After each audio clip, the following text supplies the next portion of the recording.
के त्याग जो है, समर्पण जो इच्छा का एक कार्य है, हमें या मुझे एक फैसला करना जरूरी है कि समर्पण हमारे जीवनों में अपने प्रभुत्व का त्याग करके यीशु राजा को सिंहासन रूढ़ करना है।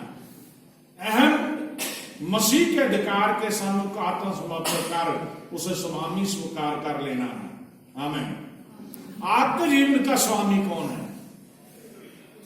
बोलिए, यीशु मसीह। प्रभु यीशु मसीह,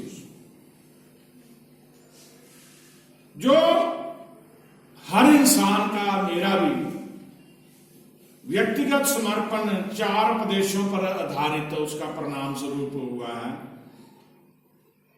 ज्यादातर इब्राहिम के वो 4 उपदेश है, मतलब उसे हम देखेंगे।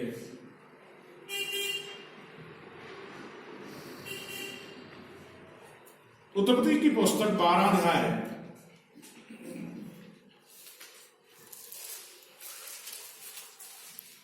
बाइबल की पहली किताब 12 अध्याय, पहला समर्पण 4 उपदेशों पर आधारित है। पहला क्या है? अपने देश और अपने पिता के घर को छोड़ देना। हालेलुया। सिर्फ इब्राहिम ने यह करके दिखाया। पहली आयत पढ़े, 12 की पहली। यहोवा ने अब्राहम से कहा। हाँ, देखिए ध्यान से, किसने कहा? इंसान ने नहीं। किसने कहा? यहोवा ने, परमेश्वर ने। किससे कहा? इब्राहिम से। मैंने आपको थोड़े दिन हफ्ते पहले एक वचन सुनाया था, जो इब्राहिम का पिता था ना, वो बुत परस्ती करता था, वो परमेश्वर के साथ नहीं चलता था। ध्यान से सुनिए, उस समय उसका नाम अब्राहम था, इब्राहिम नहीं था। लेकिन परमेश्वर ने उसे चुन लिया और परमेश्वर ने उसे विश्वासियों का पिता बनाया। बोलो हालेलुया।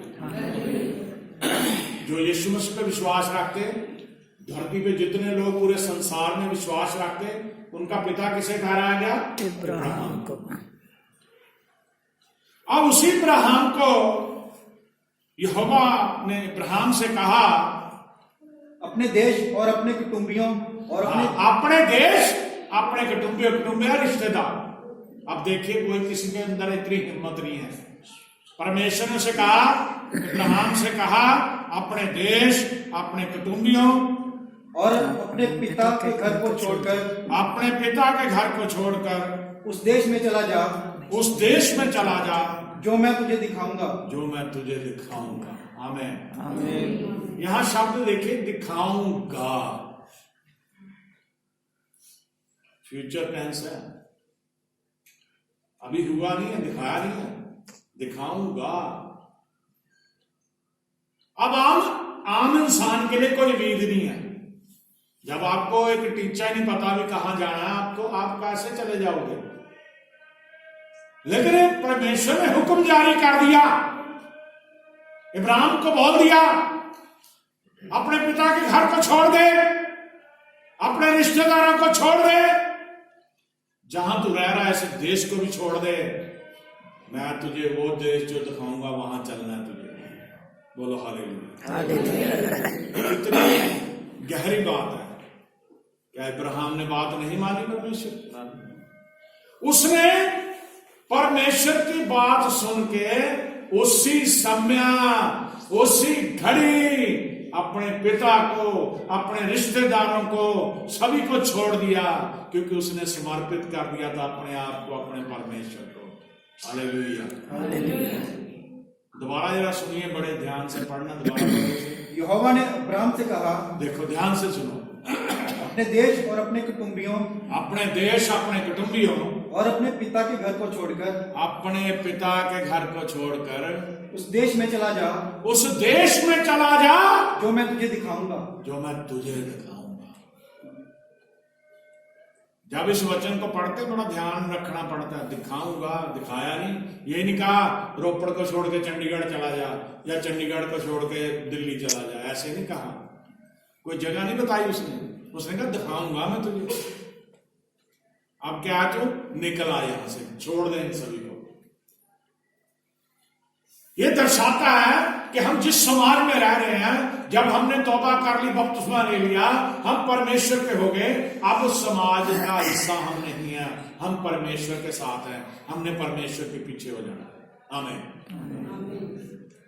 हिंदुस्तान में जात पात का बहुत प्रचलन है। बाइबल ये बताती है जिसने यीशु मसीह को ग्रहण कर दिया वो नई सृष्टि बन गया। और लोग ज्यादातर क्या बोलते हैं कि जो नीवी जात के लोग हैं वो यीशु मसीह के बीच में आ जाते हैं, वो यीशु मसीह को ग्रहण कर लेते हैं, लेकिन वो भूल जाते हैं परमेश्वर ने कहा कि छोड़ दें इन सभी को। इब्राहिम से कहा था वो उसने छोड़ दिया, तो उसको क्या ताज मिला? विश्वासियों का पिता। कहानी देखिए धनवान और लाजर की। जब वो मरा तो किसकी गोद में जाके बैठा था वो? अब्राहम के गोद। इब्राहिम को सियासत मिला, इसलिए उसे बरकत मिली क्योंकि उसने अपने आप को समर्पित कर दिया परमेश्वर को। दूसरा समर्पण देखे इब्राहिम का। कितने लोगों को ये समझ आ गई पहली बात जो मैंने बताई? उसके ये बात इसलिए बताई है कि जैसे इब्राहिम ने अपने आप को समर्पित कर दिया, इसी तरह आप भी समर्पित कर दो यीशु मसीह को। किंतु परंतु ना सोचो, यीशु मसीह तो सीधा कहते भाई ये ना सोच क्या खाएगा, कल को क्या खाऊंगा, क्या पीऊंगा, क्या पहनूंगा, क्योंकि कल की चिंता अपने आप परमेश्वर करने वाला, कल की चिंता कल करेगा। Hallelujah, hallelujah. दूसरी जो बात है, लूत से अलग हो जाने के लिए इब्राहिम को वहां से जब हुक्म हुआ निकल, तो जो उसका रिश्तेदारी में भतीजा लगता था लूत, भाई का लड़का, वो उसके साथ हो गया। बड़ी गौर करने वाली बात है। थोड़ा चिर वो साथ रहे, लेकिन जब उनकी संपत्ति बढ़ने लगी, लूत का भी परिवार बढ़ने लग गया, मतलब संपत्ति बढ़ गई, तो परमेश्वर ने कहा भाई इब्राहिम से कहा भी मैंने तुझे चुना हुआ है, जब तू अपने माँ बाप को, अपने रिश्तेदारों को, सभी को छोड़ दिया, अब लूत से भी लागू हो जा। पढ़े जरा उत्पत्ति 13:9।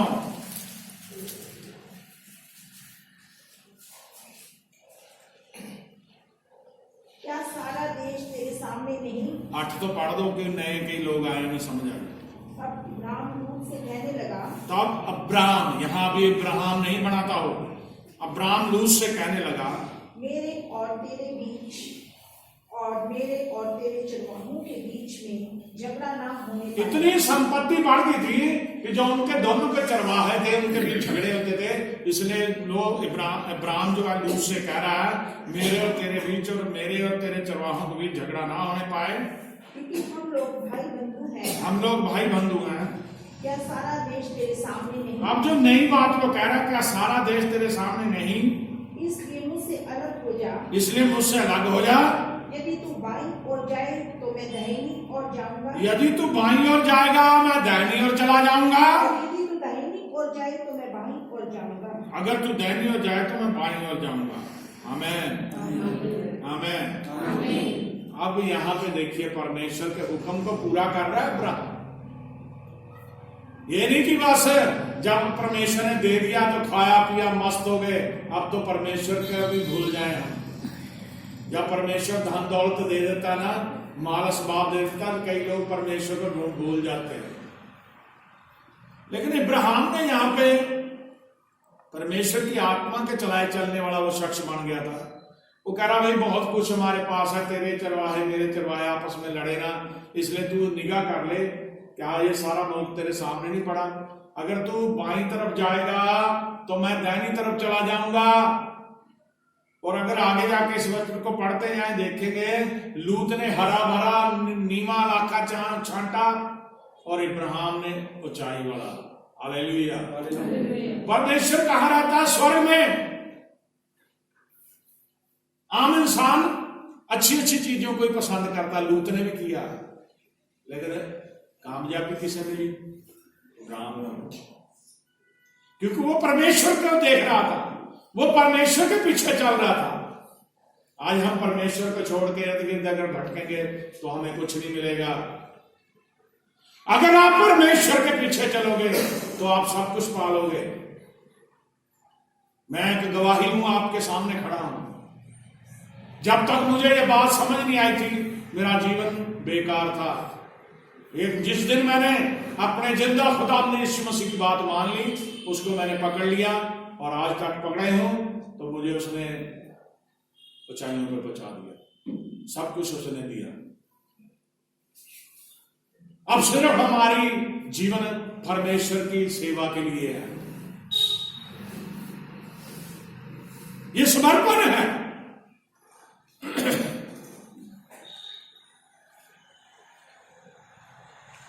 मैं प्रार्थना करता हूं परमेश्वर के आगे कि प्रभु, अगर मैं आपकी सेवा में होता तो मेरा हश्र क्या होता, मुझे सोच के डर लगता, कांपता हूं। लेकिन मैंने परमेश्वर को चुना और परमेश्वर ने मेरे पैरों को नीचे अपने हाथ तक रख दिए और मुझे वो लिए फिर रहा है। Hallelujah, hallelujah, hallelujah. मेरे जी बहन भाई, तीसरा समर्पण जो इब्राहिम ने किया वो था हाजरा और इस्माइल को निकाल देना। आमीन।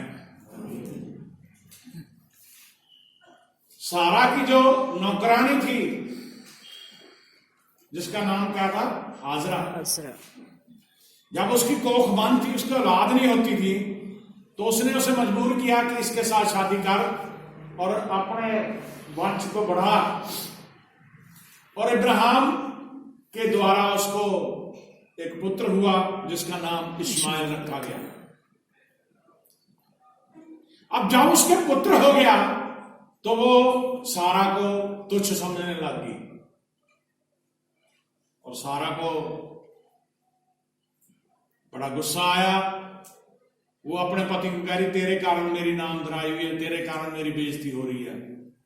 वो कह रहा, मैं क्या करूं बता, तूने मुझे कहा मैंने शादी करी थी, मैंने अपने आप तो नहीं करी। तो कह रही, अब मुझे ये बस ये से निकाल दे बस। अब वो बड़ा दुखी हो रहा है क्योंकि बच्चा तो उसी का है, औरत उसकी है। लेकिन परमेश्वर ने उसे फिर कहा, कोई बात नहीं, जो तेरी औरत सारा कह रही ना वो तू कर। Hallelujah, hallelujah. अब उस शख्स ने अपने आप को समर्पित किसे किया होता, परमेश्वर को, और परमेश्वर से कहने से उसने वो करा। हम पढ़ सकते उत्पत्ति 21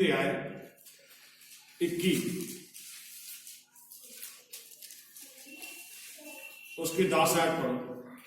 इस कारण उसने इब्राहिम से कहा, इस दासी को पुत्र से निकाल दे। हाँ, क्योंकि इस दासी का पुत्र मेरे पुत्र इसहाक के साथ भागी नहीं होगा। आमीन। इसको निकाल दे बस। जो मेरा पुत्र इसहाक है वो परमेश्वर ने मुझे दिया, उसका भागी नहीं होगा। इब्राहिम ने वो भी किया।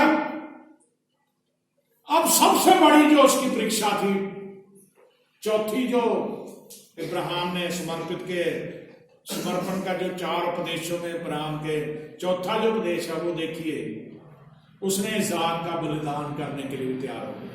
आमीन, आमीन, आमीन। 22 अध्याय पूरा जाके घर पढ़ लेना। उत्पत्ति 22। यहां पे क्या हुआ, जब वो 99 साल का था और सारा 90 साल की थी, तो परमेश्वर ने उन्हें बुढ़ापे में क्या दिया, सभी कहानी हम जानते, औलाद दी। उसके क्या हुआ, एक बेटा जिसका नाम क्या रखा गया, इसहाक। अब परमेश्वर इब्राहिम से ये कह रहा, जब उसका बच्चा थोड़ा बड़ा हुआ तो कह रहा, भाई जगह उसको बता दी, उस पर्वत के पास जा और जाके इस बच्चे को कुर्बान कर दे मेरे लिए। ये सबसे बड़ी बाइबल में बात है जो ये दर्शाती है कि इंसान कहां समर्पित है, कहां नहीं। अगर इब्राहिम ऊपरी मन से परमेश्वर के साथ होता, कभी ना मानता अपने बच्चे की बलि देने के लिए। कोई भी इंसान धरती पे जिसे बुढ़ापे में औलाद मिली हो, और एक ही बच्चा हो और परमेश्वर कह दे इसे कुर्बान कर दे, वो नहीं करेगा। लेकिन इब्राहिम ने परमेश्वर की बात मानी, वो उस बच्चे को लेके चल पड़ा। लेकिन इब्राहिम को ऐसा ही विश्वासियों का पिता कहा गया। जो नौकरों को साथ लेके गया था उन्हें वो कह रहा कि यहां पे रुक जाओ आप लोग, हम आगे जाके परमेश्वर को मत्था टेक के परमेश्वर की प्रार्थना करके वापस आते हैं। आमीन। कितना विश्वास झलकता था उसके वचनों में। परमेश्वर ने तो नहीं कहा था उसे कि तू वापस चला जाएगा अपने बेटे के साथ, लेकिन उसके अंदर जो शब्द निकल गए उसको पता था परमेश्वर ऐसा नहीं करेगा। और सच में जब उसने अपने बच्चे को वेदी पे लकड़ियों के ऊपर रखा तो जब उसने वो खंजर चलाने लगा तो परमेश्वर ने उसे रोक दिया, अब्राहम रुक जा। और उसके बेटे ने उसे पूछा था कि पिताजी कुर्बानी के लिए कुछ जो कुर्बानी देनी है वो जानवर तो है नहीं, लकड़ियां भी है, आग भी है, तलवार भी है, सब कुछ है। अब्राहम ने अपने बच्चे को क्या कहा था, परमेश्वर अपने आप इंतजाम करेगा। Hallelujah, hallelujah. और परमेश्वर ने इंतजाम करा